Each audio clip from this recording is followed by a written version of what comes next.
Here's the scenario. You've been injured in a serious accident. The doctor says your recovery could take months, maybe even years, yet your insurance company is denying your claim every step of the way.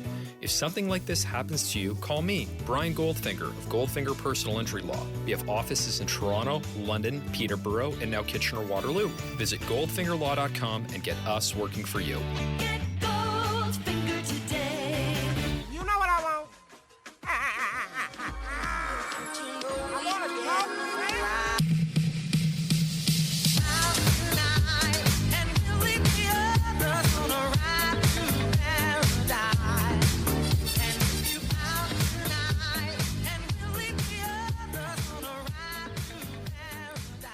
Oh, man, that one stings. I got to be honest.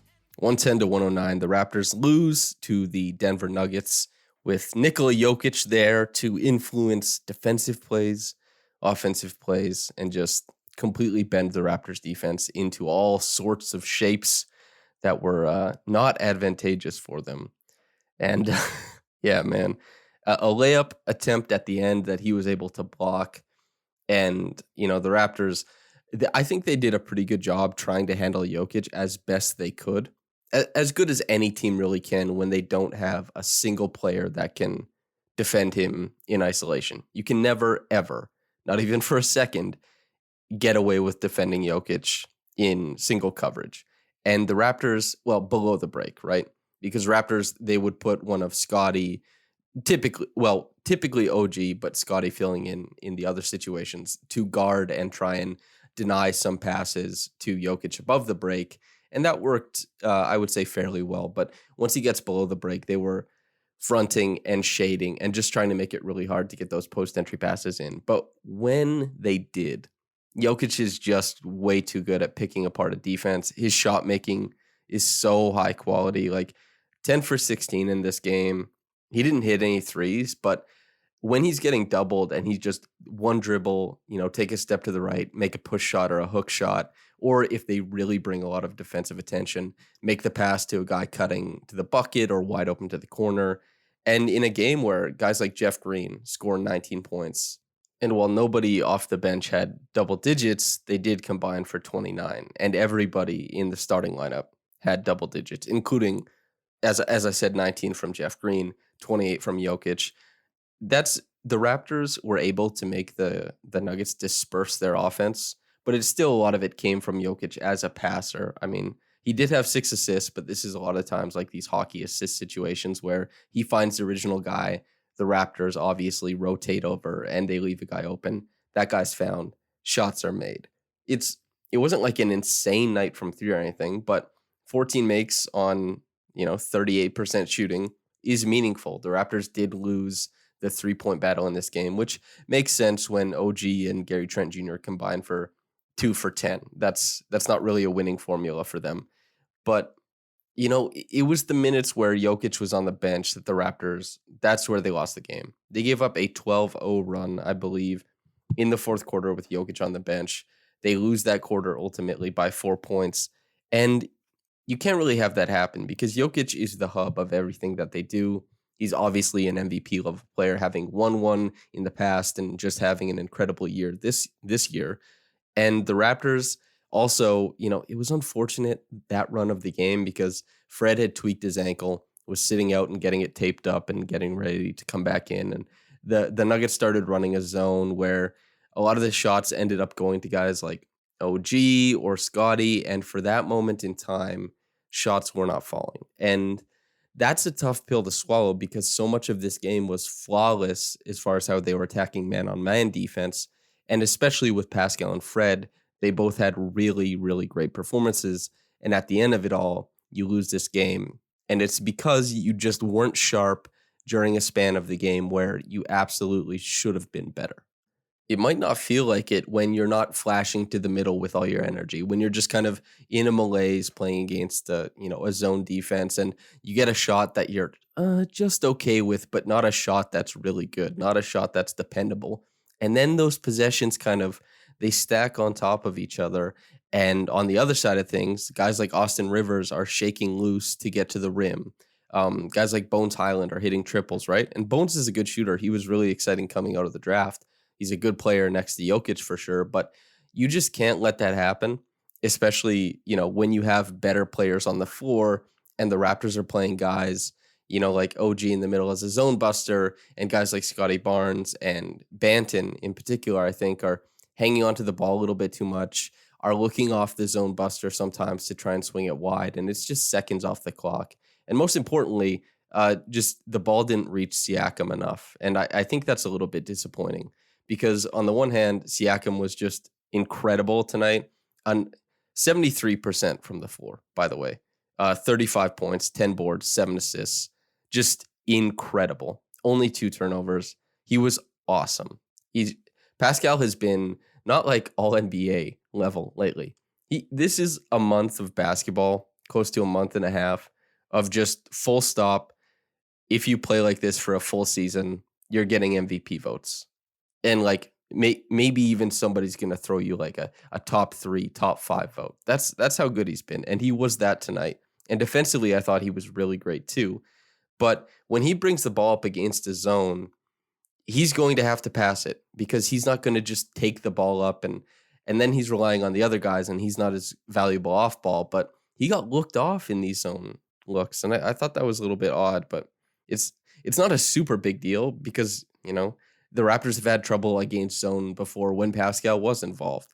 But in a game like tonight where he was so sharp and so penetrating against their defense, I thought it was weird that he didn't get a lot of touches when Fred was out and when they were facing zone and that 12-0 run was going on. It makes sense that the first bucket they scored after that was a jumper from Siakam. Like he got the ball and he poured it in. That's the way it worked out.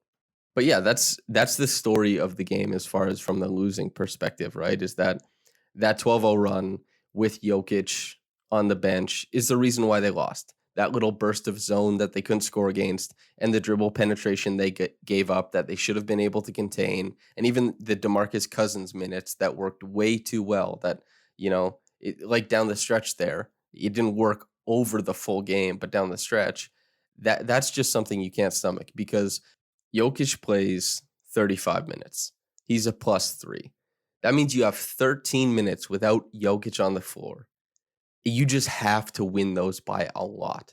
And that's not a big ask of these Raptors, right? That's not like, oh, you're asking. No. This is the design of many NBA teams is like, if they're top heavy, the Raptors know this, right? The bench, like Raptors fans should know. You have to win minutes when the good players are out, especially if their bench isn't really up to snuff. And Campazzo shouldn't have been able to have the game he had tonight. It doesn't look great from the stat sheet, but he was able to imprint upon it just way too much. And like even Nuggets fans do not like Campazzo playing so many minutes. They find that he doesn't lead them to very successful runs or anything like that. And that's the thing, dude. He had successful minutes in this game, and the Raptors, they couldn't lock it down with Jokic off the floor, which is the bare necessity to beat the Nuggets, because otherwise you're just asking to beat the MVP's minutes, basically. And even though Jokic is kind of surrounded by piecemeal players, he has shown that the best teams find it very, very difficult to beat him plus piecemeal. So you have to win the minutes when he's off the floor, and you have to do it by, a meaningful amount. And the Raptors, they did for the most of the game, but that run in the fourth quarter, that's where they lost it. So tough pill to swallow.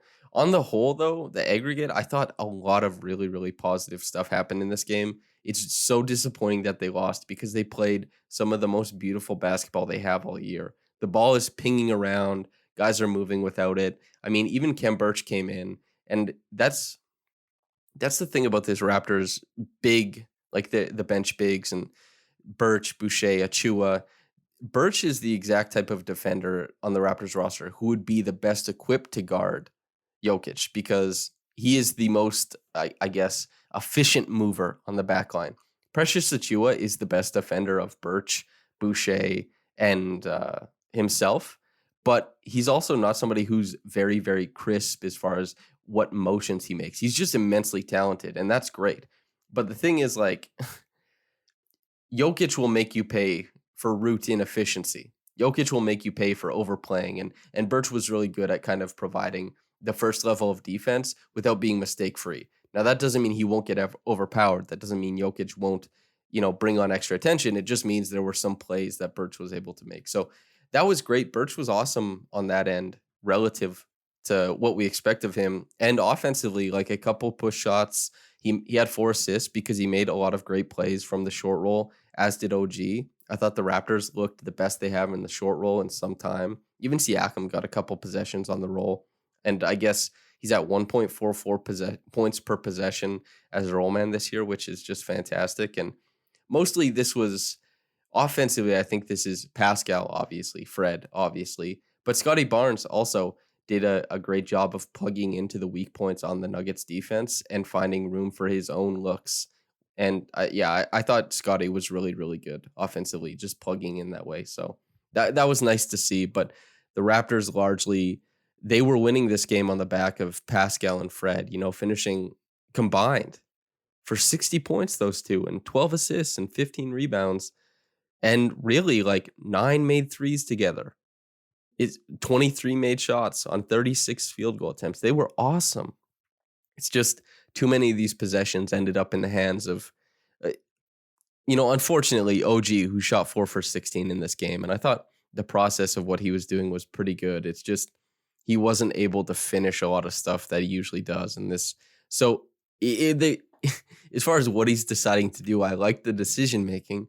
A lot of it, it's just 4 for 16 will not move anybody anywhere. It's a really, really horrible night of shooting. So them's the breaks. But Pascal, he just continues to look like an MVP candidate. Fred is doing such a good job of ratcheting his game up and down depending on where Pascal is in the game.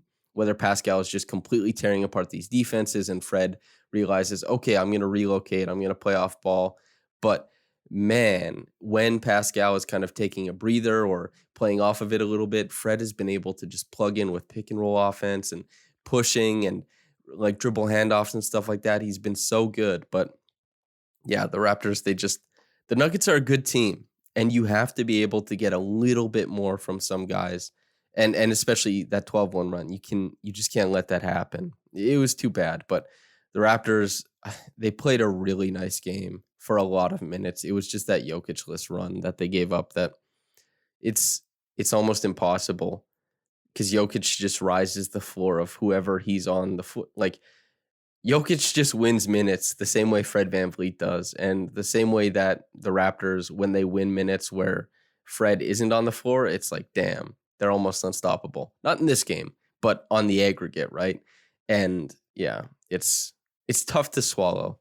This game, it really would have been nice to come out with a win because they did so many good things on it. And we saw so many elements of what the ceiling of this team might look like, right? Where they get to a short roll, the ball is pinged around, a 45 cut is made opposite, and like Scotty Barnes is the one making it. OG pump fakes, dribbles into the lane, and then a bounce past the Barnes. They're just really playing it's like the beautiful game Spurs, right? The ball is pinging around. Guys are making clever cuts, and it's not reliant on isolation or anything like that. And of course, Pascal could do the isolation. He could get to his spots. He could bend the defense and start that rotation.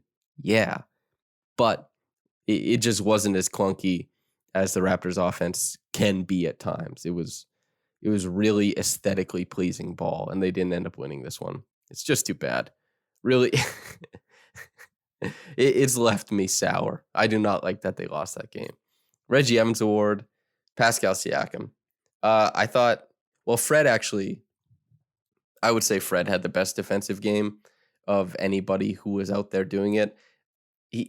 He really knows how to reroute guys at the point of attack, and I thought he was really strong. But I thought also Pascal was really strong on defense and boarded well, and it was overall another masterclass from Pascal. It's hard to even kind of reckon how good he's gotten offensively lately. He controls when the ball is in his hands, defenses freak the hell out. They have no idea what to do. Aaron Gordon is a really, really great wing defender.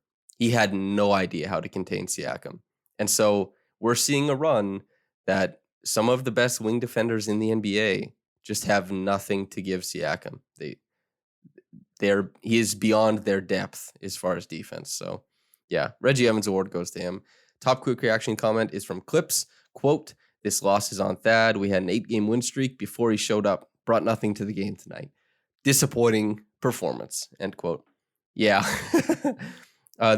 There's 2 coaches who have had first-round picks traded for them, Doc Rivers and Thaddeus Young, coming into tonight.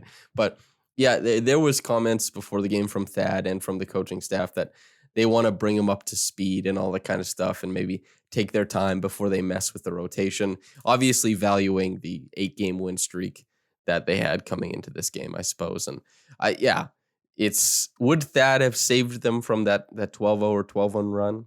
Maybe. But yeah, it's tough to say. Jokic is damn good. That block at the end, the overall control and shot making that he has, the playmaking that is unparalleled. He's tough to beat. And the Raptors did until they didn't. Tough one. Thanks for tuning in, though. Hope you enjoyed it, whether you got into it in the morning or at night. Have a blessed day, and goodbye.